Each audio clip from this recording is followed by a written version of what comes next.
Halo semuanya, saya Rafli. Saya di sini akan menjelaskan materi sistem operasi mengenai manajemen file.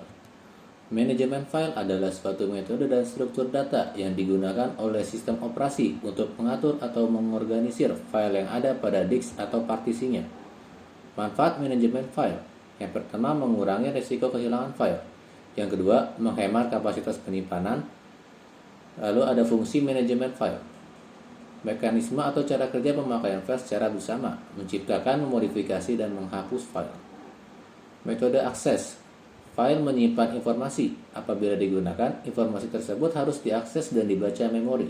Terdapat beberapa cara mengakses informasi pada file, yaitu yang pertama ada sequential access, kedua direct access, ketiga other access method.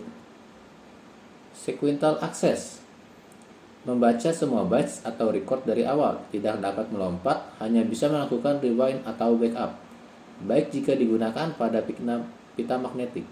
Direct access: bytes atau record dibaca tidak terurut, penting untuk sistem basis data. File dilihat sebagai sederetan blok yang berindeks.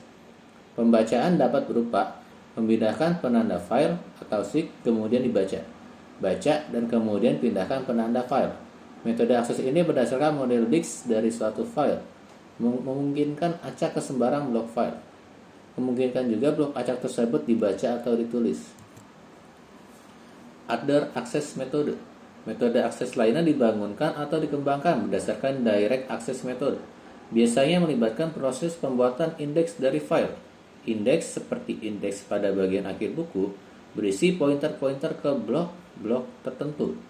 Untuk menentukan masukan dalam file, pertama dicari indeks dan kemudian menggunakan pointer untuk mengakses file secara langsung dan menemukan masukan yang tepat. Metode alokasi berhubungan dengan bagaimana blok-blok pada disk dialokasikan untuk file.